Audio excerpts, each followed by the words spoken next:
안녕하세요. 동인가주 스터디 동정민 앵커입니다. 박사님들 어서 오십시오. 자, 이번 주가 그 인사청문회 슈퍼 위크였습니다. 자, 끝났으니까 저희가 한번 정리를 해봐야겠죠. 16명, 지금 이제 이 이후에 새로 이제 국토부 장관과 문체부 장관 후보자 발표했으니까 또 추가 인사청문회가 있겠지만 어쨌든 그 전에 대부분의 장관 후보자들의 인사청문회가 끝이 났습니다. 자, 끝이 났어요. 결론은 뭐예요? 자, 이건 우리가 한번 판단해 보시죠, 박사님들. 그러니까 뭐냐면 의혹은 제기가 됐어요. 자, 쭉 들어봤더니 이해가 된다, 해명이 된다, 소명이 돼, 문제 없어, 결론이 있을 수 있고. 두 번째, 문제가 있어요. 근데 그래, 이건 좀 잘못했지만 낙마까지는 아니야. 그렇게까지 심각한 문제는 아닌 것 같아. 세 번째, 이건 안 돼. 이건 후보자랑 전혀 후보자의 자질이 없어. 낙마해야 돼. 세 개의 기준 속에 여러분들은 각각 이 16명에 대해서 어떤 판단을 내리고 있을지가 궁금합니다. 그 세 가지 중에 어떻게 해당이 되는지를 한번 따져보려고 합니다, 박사님들. 자, 그럼 무슨 기준이 있어야 되잖아요. 이재명 정부는 별도의 결격 기준을 놓고 있지는 않아요. 그런데 문재인 정부 때 이런 7대 인사 배제 기준이 있었거든요. 일단 여기 한번 껴 넣어 볼게요. 보면서 물론 요게 해당된다고 무조건 낙마해야 된다, 이건 아닙니다. 하지만 또 의혹은 제기됐는데 풀린 것도 있을 수 있어요. 한번 따져보려고요. 근데 기준을 하나 이걸 들고 온 겁니다, 제가. 자, 병역 면탈, 본인이나 직계가족을 고의적으로 병역을 회피하는 경우. 예. 두 번째, 부동산 투기, 세금 탈루, 위장 전입, 논문 표절, 음주운전, 성범죄. 이 중에서 이 16명 후보자 중에 이 병역 면탈과 성범죄 의혹은 없었습니다. 그럼 나머지 5개 의혹은 여기 곳곳에서 이들의 의혹이 제기가 되거든요. 이번 청문회로 풀린 건지 아니면 그냥 안 풀렸는데 넘어가는 건지 정확히 한번 따져보겠습니다. 박사님들, 지금 시작합니다. 동투더 뉴스. 청문회 때마다 단골 소재죠. 부동산 투기. 자, 여러분, 근데 투자와 투기의 차이를 어떻게 구분할 거냐? 아니, 집이 엄청난 재테크 수단 아닙니까? 전 국민이 마찬가지죠. 그럼 이왕이면 오를 집에 사고 싶고. 근데 오를 집에 사면 이게 투기인가? 실거주를 하지 않으면 다 투기인가? 여러 가지 기준이 있을 수 있습니다. 왜냐하면 투기라는 거는 좀 어떻게 보면 약간 주관적인 게 섞여 있으니까요. 문재인 정부 때는 투기를 이렇게 정의를 했었습니다. 내부 정보를 활용한 투기성 부동산 거래. 내부 정보를 활용하거나 아니면 다주택 보유. 문재인 정부 때는 다주택 보유 자체를 문제를 삼았죠. 그러니까 시대적으로 뭔가 이게 도덕성 기준도 바뀌는 것 같아요. 요즘은 주택이 다주택 여러 채를 갖고 있다는 것만으로 또 무조건 부동산 투기다, 이렇게만은 또 보는 것 같지는 않습니다. 문재인 정부 때는 이렇게 봤지만 거기에 뭐 여기 보면 이거겠죠. 결론은 이게 지금 주관적이라는 거예요. 비정상적인 재산 증식. 집이라는 건 기본적으로, 주거라는 거는 기본적으로 투기의 수단이 되면 안 된다라는 인식은 다 같이 공유를 하고 있지만, 또 하나 좀 모순적인 건 재테크의 수단이 된다는 거는 또 누구나 인정하는 대목이에요. 이 사이에서 어떤 게 비정상적인 재산 증식이냐를 보면 되는데, 이런 거 한번 보십시오. 그러니까 부동산 이 투기라는 거는 뻔뻔히 별로 봐야 될 것 같아요. 자, 조현 외교부 장관 후보자가 이 부동산 투기 논란이 불거졌습니다. 뭐냐면 2003년 6월에 조현 후보자의 부인이 서울 용산 보광동의 도로 부지를 쪼개기로 매입을 합니다. 자, 여기인데 얘기냐면 이제 지금도 이 한남 재개발은 지금도 진행 중이에요. 그죠? 지금도 이 어떤 건설사가 여기를 먹느냐에 따라 재개발권을 따오느냐가 엄청나게 관심입니다. 워낙 크고 또 한강변에 위치해 있어서 엄청나게 개발이익이 클 걸로 보이는 곳에, 여기 이제 한강 여기 보이는 요곳에 도로 부지를 산 거예요. 도로 부지. 여기서부터 약간 좀 이상한데? 라고 생각이 드는 거죠. 왜냐면 보통 도로 부지를 산다고 일반인들은 생각하기 좀 어렵잖아요. 보통 산다면 주택, 집, 뭐 아니면 상가, 뭐 오피스텔, 뭐 이런 거지. 도로를 산다? 게다가 도로라는 거는 재개발 재건축이 되면 대박이에요. 이 도로 부지를 보상을 해서 사야 되잖아요. 건설사 쪽에서. 뭔가 지분이 생기는 거죠. 근데 재개발 재건축이 안 되면 하등에 쓰잘데기 없는 땅이죠. 그죠? 도로를 가지고 있어서 뭐 하겠습니까? 거기다가. 상당히 리스크한 것을 심지어 쪼개기로 매입했다. 예, 좀 뭔가 좀 이상하다라는 의혹이 되는 와중에 요게 이제 의혹이 불거지는 겁니다. 바로 이 내부 정보를 활용한. 왜냐하면 2023년 5월에 조현 후보자는 청와대에서 근무를 하고 있습니다. 근무하기 시작했습니다. 이때 언제냐면 노무현 정부 때죠.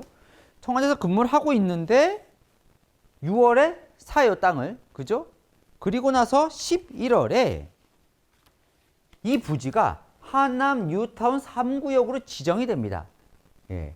그러니까 이 부지는 재개발 재건축이 안 되면 하등에 쓸데기 없는 땅인데 왜 샀을까 봤더니 5개월 뒤에 한남 뉴타운으로 지정이 됐네. 그러면 혹시 청와대에 있었으니까 알고 내부 정보를 알고 산 거 아니야? 라는 의혹이 제기가 되는 거죠. 그리고는 2020년 12월에 이 땅을 팝니다. 그러니까 17년이 지나고 이제 파는 거죠. 그때 11억 2천만 원에 팔아요. 자, 얼마에 샀는지 명확하게 나와 있지는 않아요. 당시에 2003년 6월에 얼마에 샀는지를. 그런데 시세를 보통 계산을 해보니까 한 10억 원 정도 이 부지를 사서 돈을 번 걸로. 워낙 도로 부지니까 쌀 거 아닙니까? 쌀데기 없는 땅이었으니까. 예. 그래서 번 걸로 추정이 됩니다. 그러니까 조현 후보자의 얘기는 이거예요. 보십시오. 이게 투기인지 아닌지 여러분도 한번 판단을 해보십시오. 자, 일단 내부 정보를 활용하진 않았다는 거예요. 왜냐하면 그때 내가 근무하던 부서는 재개발 업무를 다루던 곳이 아니다. 내부 정보를 전혀 몰랐다.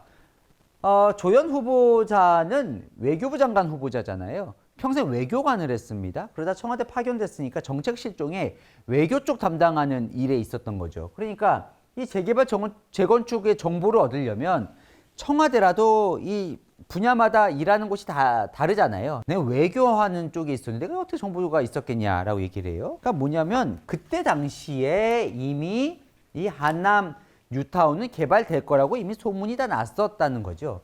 또 하나, 그럼 왜 여기를 샀냐? 자, 해당 매입을 할 당시에 우리는 무주택자였다고 합니다. 그래서 지금 갖고 있는 자금으로는 주택을 마련하기가 좀 부족했다. 그래서 여러 지역을 알아보고 있는데 그때 당시에 이제 한남동 지역이 재개발된다는 얘기가 나왔다는 거죠. 그래서 부동산에서 자금 상황에 맞춰서 이 도로 부지를 사라고 권유를 했었다는 거예요. 그러니까 부동산이 권유를 해서 샀다는 겁니다. 그래서 저는 나는 집을 사야 되는데 왜 도로를 사냐라고 반대를 했는데 아내가 처가에서 돈을 받아서 그 부지를 샀다는 거예요.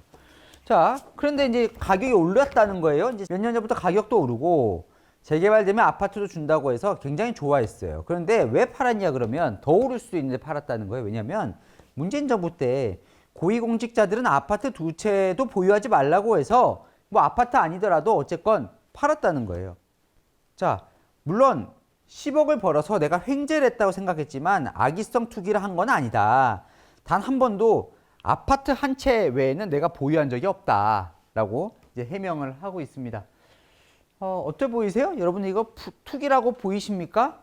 좀 애매한 대목이 있어 보여요? 자, 다음입니다. 김정관 산업통상자원부 장관 후보자도 뭐 이제 투기 의혹이 불거진 건데, 그러니까 뭐냐면 2005년 7월에 송파구에 있는 가락시형 아파트를 사요. 이제 2015년에 이게 재건축이 되면서 분양권을 얻고 2023년이네요. 그러니까 재작년에 15억 원에 팔면서 이제 요때 샀고 요때에서 10억 원의 차익을 얻어요. 10억 차익이 시절을 비교해 보면 엄청나게 뭐 투기로 해서 돈 액수라고 보긴 좀 어려울 것 같은데 워낙 서울 집값이 많이 올랐으니까. 어쨌든 여기서 좀 문제가 됐던 게 뭐냐면 김정관 후보자가 지금 이제 두산 출신의 기업인으로 산자부 장관이 됐지만 원래는 행정고시 패스한 공무원이었어요. 예. 그때 2005년에 이 집 살 때 뭐였냐면 노무현 정부 때 청와대로 갑니다. 청와대 행정관으로 파견이 가 있던 시절이에요. 그러니까 뭐가 의심이 되는 거냐면 아까 똑같이 이거예요. 내부 정보를 활용한. 그러니까 마침 집을 샀는데 아파트를 샀는데 한 달 뒤에 부동산 대책이 발표가 돼요. 이때 노무현 정부 때도 문재인 정부 때만큼은 아니지만 어마어마하게 이제 집값 오르니까 부동산 대책을 계속 발표하거든요.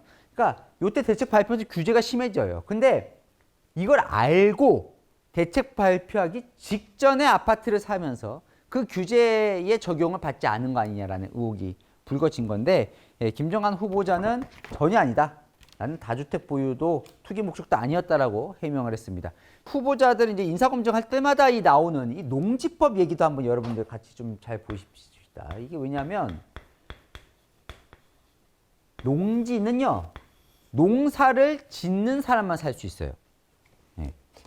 자, 이렇게 농지법 6조가 있습니다. 농지법 6조. 농지는 자기의 농업 경영에 이용하거나 이용할 자가 아니면 소유하지 못하게 돼 있어요. 왜냐하면 농지는 보유세나 양도소득세 할 때 엄청난 혜택을 받습니다. 예, 농사를 짓는 사람들을 위해서. 농사를 짓는 사람들은 어쨌든 농지가 꼭 필요하기 때문에. 근데 이제 문제는 이게 자꾸 투기 수단으로 사용이 되는 거예요. 왜냐하면 싸게 사요. 그러니까 싸요. 농지는 싸겠죠. 왜냐하면 농사 짓는 사람만 살 수 있으니까. 근데 사고 갖고 있다가 그 지역이 개발이 되거나 그게 주거단지로 개발되든 산업단지로 개발이 되든 개발이 될 것 같으면 갖고 있으면 보상을 받잖아요. 그때 엄청나게 이득을 받을 수 있고 또 하나는 나중에 세컨하우스 같은 은퇴 후에 전원주택 같은 거 지으려고 쫙 갖고 있다가 싹 틈봐서 대지로 이제 딱 변경한 다음에 집 지으면 요즘은 이제 그런 게 또 많이 유행이었으니까 그런 여러 가지 수단으로 그러니까 문제는 뭐냐면 농사를 안 지으면서 농지를 갖고 있는 거, 그 자체가 농지법 위반인 거예요. 그러니까 정동영 후보자가 2021년 1월에 그 후보자의 배우자가 전북 순창군에 있는 농지를 삽니다. 614평 정도. 그런데 농사를 안 짓는다라는 이제 의혹이 제기가 되는 거죠. 언론사들이 이제 가봐요, 보통. 실제로 농사를 짓는지 물어봅니다. 여러분이 어떻게 취재를 하겠습니까, 박사님들? 주변 분들 다 알죠, 특히 시골 마을에서는 서로 다 알잖아요. 정동영 후보자는 아니 나는 위법하거나 부동한 일이 없었다.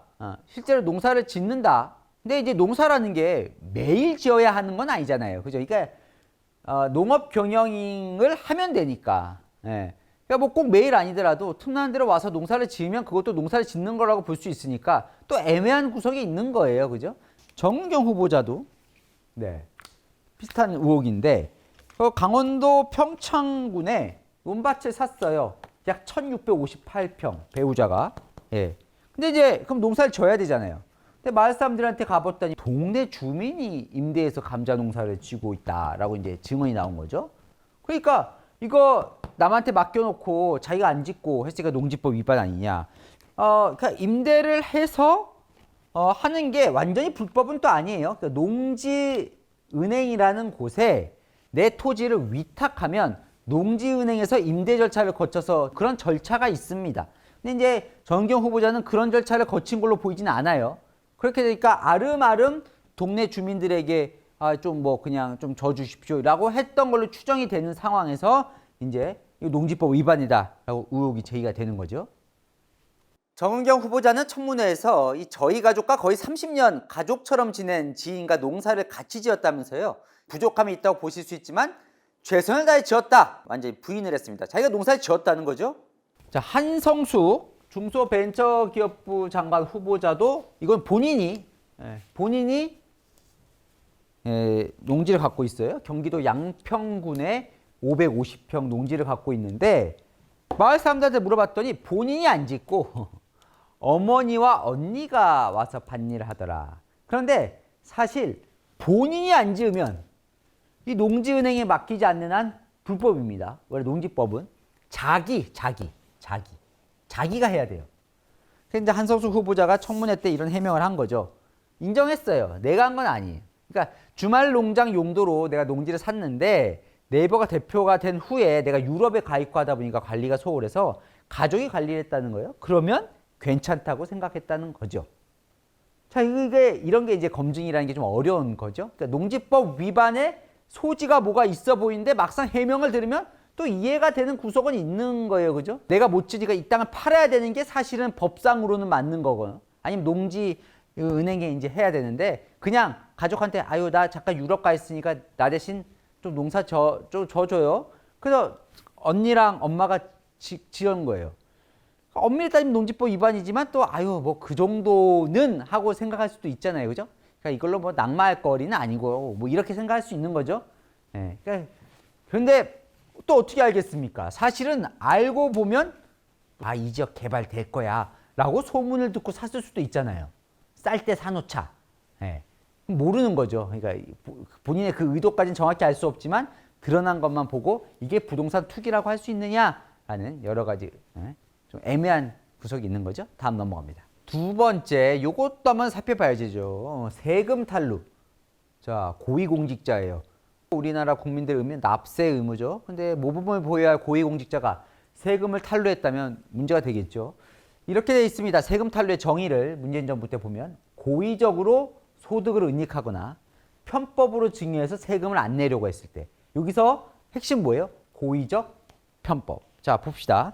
한성숙 중소벤처기업부 장관 후보자에게 세금 탈루 의혹이 불거졌습니다. 한 후보자가 돈이 많아요. 네이버 대표를 지냈으니까 여러 기업을 다니면서 돈을 많이 벌었어요. 지금 재산만 총 188억인데 스톡 옵션까지 다 감안하면 400억이 넘는다, 이런 보도도 있던데, 그러니까 재산이 많다 보니까 부동산도 많겠죠. 자, 부동산이 지금 몇 개가 있냐? 4채가 있습니다.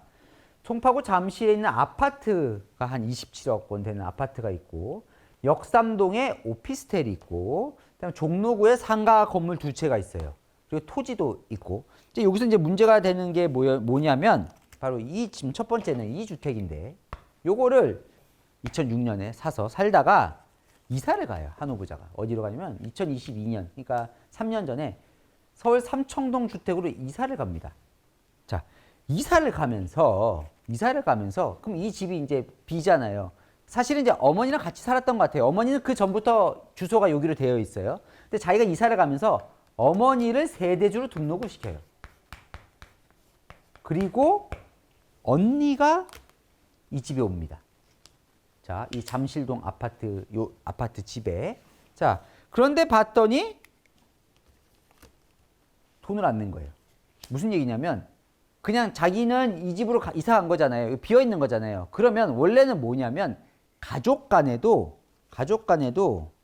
증여세를 내야 돼요. 증여세를 3개월 내에 신고를 하고 내야 되거든요. 그러니까 이때 당시가 시세가 23억 정도 되는 집이었다고 해요. 그러니까 2022년 기준인 거죠. 그러면 23억에 따르면 1억 7천만 원의 무상 이익이 생겼다고 보는 겁니다. 예. 그냥 살게 됐으니까. 그럼 여기에 대한 1억 7천만 원에 대한 증여세를 내야 돼요. 뭐 몇 천만 원 되겠죠. 그러니까 요걸 내야 되는데 안 낸 거예요, 증여세를. 그러다 보면 당연히 편법 증여가 되는 거죠. 결과적으로는. 한 후보자 해명은 몰랐냐면 몰랐다는 거예요, 자기는. 내야 되는지. 그러니까 같이 살았어요, 엄마랑. 그러다가 자기가 이사를 하게 됐어요. 그래서 엄마가 그냥 여기 살아, 내 집에. 그냥 자기는 그런 거죠. 내 재산이니까. 그럼 엄마한테 그래도 월세를 받아야 되고, 그런 걸 몰랐고, 그러다 보니까 신고를 안 했고, 증여세를 안 냈고, 편법 증여가 된 거죠. 그래서 불찰이다. 어머니 집 관련한 세금을 내가 처리하겠다. 이 돈 내겠다. 뒤늦게라도. 이렇게 해명을 했습니다. 편법 증여는 맞는 건데, 뭔가 고의적으로 했다기는 좀 어떻게 보면 이해가 되는 구석도 있는 이런 거예요. 그러니까 여러분들이 이게 잘 보셔야 된다는 얘기가 이런 겁니다. 후보자가 이제 미혼이거든요. 한성수 후보자가. 그러니까 뭐 남편이나 가족이 따로 없어요. 그러다 보니까 이제 여기 이 가족이 어머니가 이제 있고 언니가 있고 또 남동생, 여동생이 있어요. 그러니까 요런 그 자신의 가족들을 이 흔히 말하는 언니, 동생이 챙긴 거예요. 딸이. 그런 것 같습니다. 또 하나 이게 뭐가 또 문제가 됐냐면, 요건 이제 동생들 얘기인데, 요건 이제 언니 얘기고, 언니 엄마 얘기고, 동생들에게 또 이제 편법 증여 논란이 일어진 건데, 그러니까 지금 여기 보면 서울 종로구 연건동에 있는 상가 건물 2채 지금도 갖고 있잖아요. 이게 이제 한성숙 후보자 소유인데, 요건 이제 2019년 11월, 2020년 1월에 각각 삽니다. 근데 사는데, 이 건물이 뭘로 쓰이냐면 이 두 동생이 카페를 내요. 이 건물에 카페를 냅니다. 근데 카페를 내면, 근데 여기는 카페를 그냥 공짜로 준 건 아니에요. 썼어요, 계약서를. 그래서 동생들한테 보증금 3천만 원에 월세 350만 원을 받으면서 카페를 운영해요. 이 가격 자체도 좀 저렴하다고 해요. 보통 시세에 맞추긴 해야 되는데 그 시세보다 그러니까 헐값으로 이제 넘겨준 거 아니냐라고 했을 때 그러니까 보통 이제 5년여간의 임대료가 한 2억 2,600만 원 내거든요. 계약서는 있는데 일각에서는 실제로 이거 돈 받은 건 맞아? 그냥 동생한테 공짜로 쓰게 해준 거 아니야? 계약서만 있고 이런 의혹도 있지만 어쨌든 이것도 싸게 했고 예. 이 건물에 이 동생들만 쓰는 건 아니고 다른 사람도 들어와서 지하에서 이제 임대를 주고 있거든요. 거기는 이제 계약서대로 돈을 받고 있겠죠. 한 후보자 말로는 거기도 예전에 금액에서 올리지 않고 싸게 받고 있다 이렇게 청문회에서 해명을 하던데 어쨌건 동생들에게 그냥 싸게 주고 있는 거 아니냐. 요게 다 이제 아까 뭐예요? 다 이어지는 게 편법증여 논란인데 그러니까 이런 거예요. 뭐 동생에게 2억 4,500만 원을 빌려준 적도 있나 봐요. 차용증 쓰고 받고 있는 거 맞아? 그냥 동생한테 주는 거 아니야? 이런 거고. 근데 이런 거죠 또. 벤츠를 사는데 벤츠 차량을 공동 소유를 하는 거예요. 근데 공동 소유인데 이 차는 벤츠는 누가 쓰냐면 남동생이 써요. 10% 낸 남동생이 쓰고 있단 말이에요. 네. 그러니까 이런 거에 대해서 이제 편법증여 아니냐 이것도 이런 의혹이 되는 거죠. 그러니까 국민의힘은 증여세도 아무것도 안 내고 동생들한테 현금으로 그냥 막 주고 있는 거 아니야? 라는 건데 한석수 후보자 해명은 아니 내가 타다가 줬는데 세무적 절차를 몰랐으니까 지금 이제 남동생 쓰고 있으니까 남동생이 증여세를 내게 하겠다라는 부분이고 바로 잡을 건 바로 잡겠다라는 거예요. 동생들 원금 탕감해 줄 생각은 없다. 나중에 다 돌려받을 거다. 그러니까 이것도 사실은 돈이 많은 집안에 이제 형제가 있어서 동생들 좀 이렇게 주고 엄마 이렇게 집 주고 살게 해주고 뭐 이런 건데 이게 다 사실은 편법 증여가 되는 거죠. 형제 간에도 증여를 해주는 건 세금 안 내고 증여해 줄 수 있는 건 1,000만 원밖에 안 됩니다. 자식에게도 한꺼번에 해줄 수 있는 게 5천만 원으로 제가 알고 있는데 그러니까 형제 간에는 1,000만 원 넘게 주면 증여세 내야 돼요. 그러니까 예를 들면 만약에 2억 4,500만 원을 증여를 할 거면 그냥 주는 거면 1,000만 원을 뺀 2억 3,500만 원에 대해서 증여세를 내야 되거든요. 그럼 20%라고 친다면 한 4,700만 원의 증여세를 내야 되는 거죠. 근데 이걸 이제 한석수 후보자는 증여한 게 아니라 빌려준 거라고 지금 얘기를 하고 있으니까 이런 부분에서 편법 증여 논란이 있는데 이건 어떻게 보십니까? 여러분 세금 탈루라고 보이십니까? 고의적인 건 아니라고 보이십니까? 예, 다음 넘어갑니다. 자, 권오을 국가본부 장관 후보자는 세금을 이제 안 내려고 했던 거 아니냐 이제 의혹은 이건데 자 2018년 6월에 바른미래로 경북도지사에 출마해요. 근데 이때 신고되지 않은 선거운동은 다 신고를 해야 되거든요. 신고되지 않은 선거운동원을 썼다가 그 사람들 돈을 준 게 나중에 이제 들통이 나면서 선거법 위반 혐의로 2021년에 징역 10개월에 집행유예 2년 그리고 선거비 반환 왜냐면 선거비 이제 보전을 받잖아요. 불법이니까 토해내라 이렇게 3억 6천만 원을 토해내라고 선고를 받습니다. 3억 6천만 원 중에 9천만 원은 바로 내요. 그러니까 나머지 2억 7,400만 원도 반환해야 되는 거죠.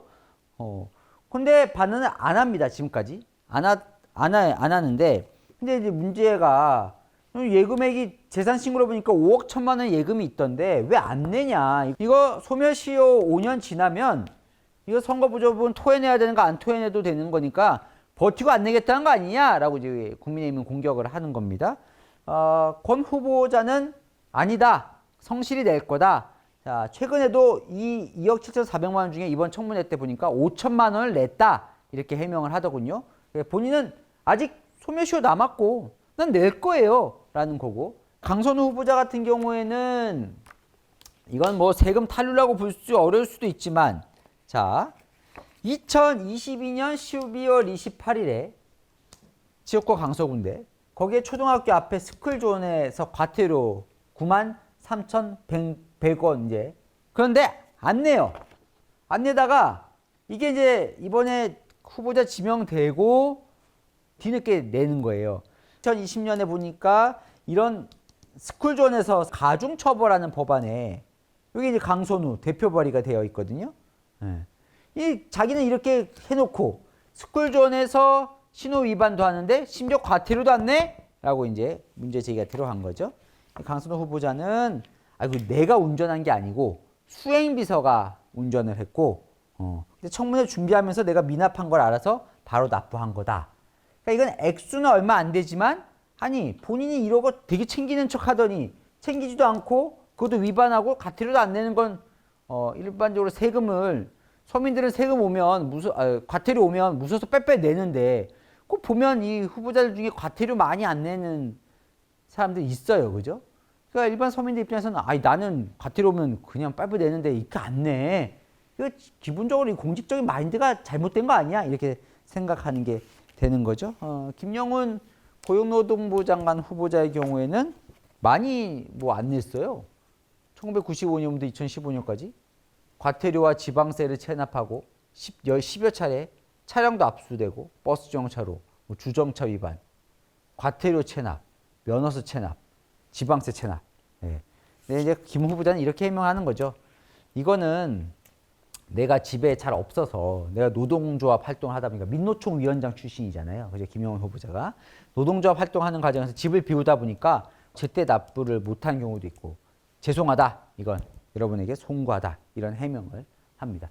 다음은 위장전입입니다. 자, 위장전입은요. 약간 시대가 바뀌었어요. 예전에는 위장전입 진짜 문제가 많이 됐습니다. 그때 당시 위장전입이 왜 문제가 많이 됐냐면 교육 때문에.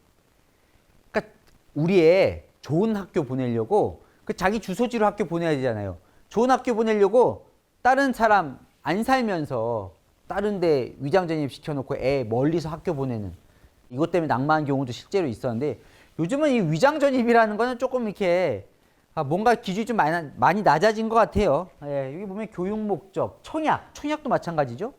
서울에 살아야만 서울 청약 받을 수 있으니까 경기도에 살면서 서울에 주소지 옮겨놓고 이런 것들에 그냥 예를 들면 정동영 후보자 지금 한 건 정도 있는데 이런 거 한번 보십시오. 그러니까 정동영 부부가 전북 전주에 사는데 순창군에 주소지가 되어 있는 거예요.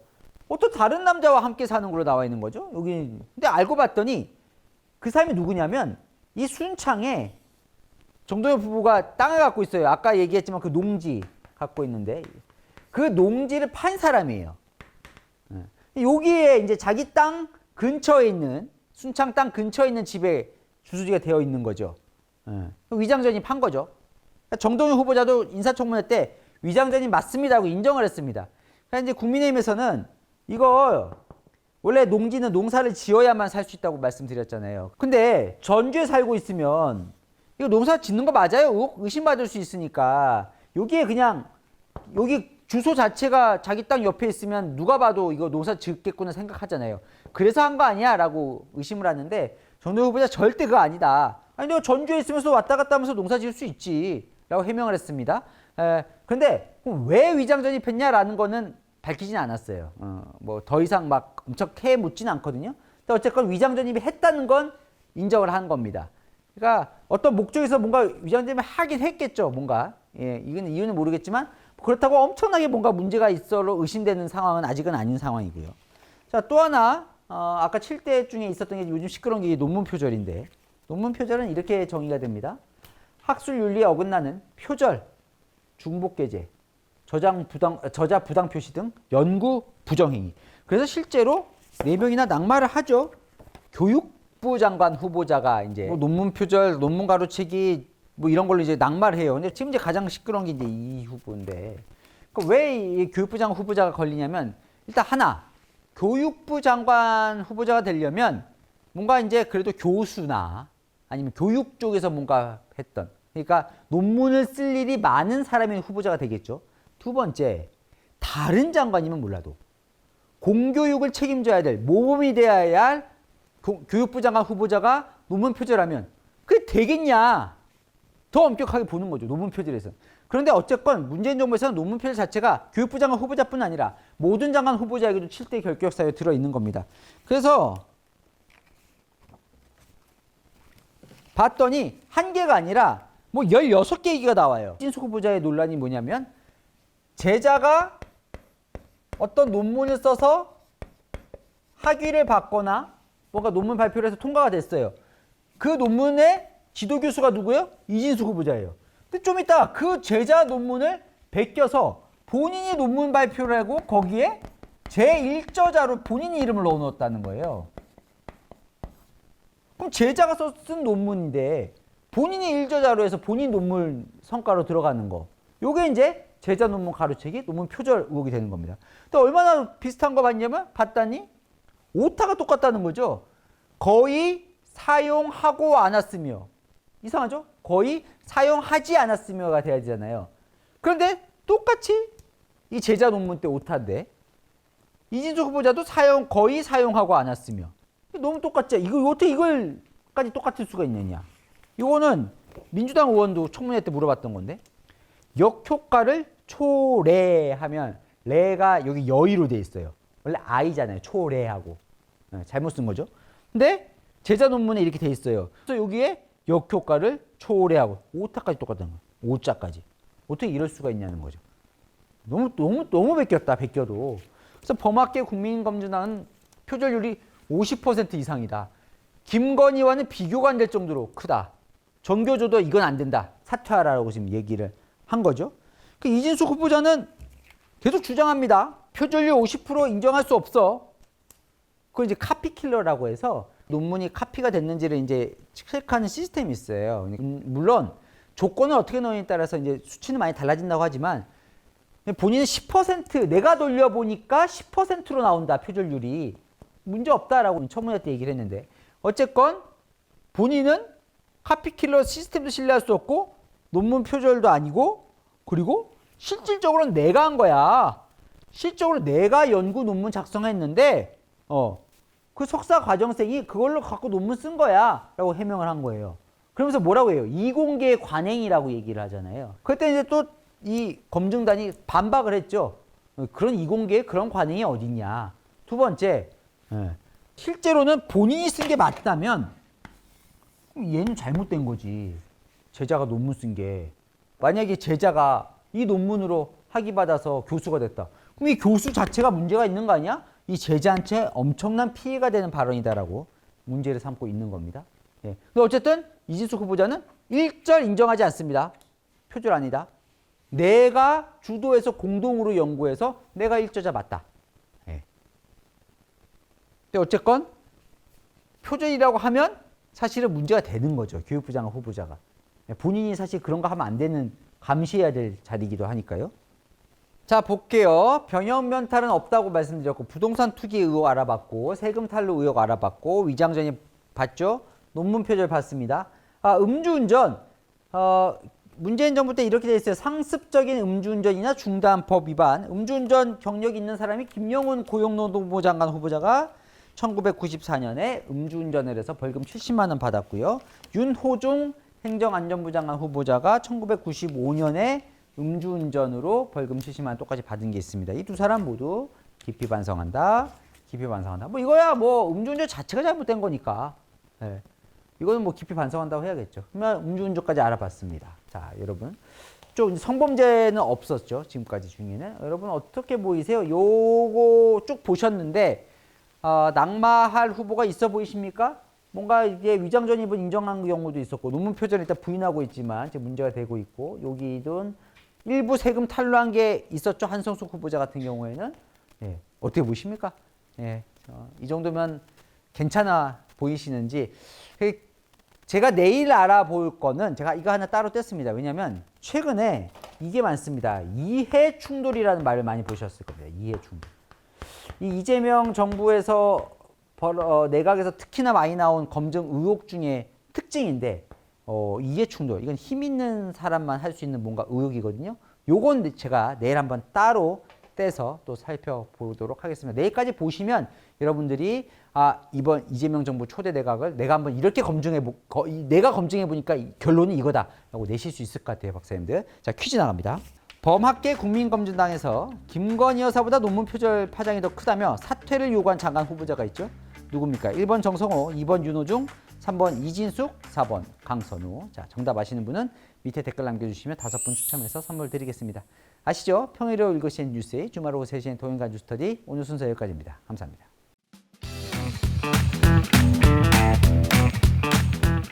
박사님들 어서 오십시오. 자, 퀴즈 정답 보고 가십시오. 자, 검찰이 대장동 비리 사건 관련해서 징역형 외에 추징금 6,112억 원. 야, 진짜 다시 생각해도 어마어마한 숫자 아닙니까?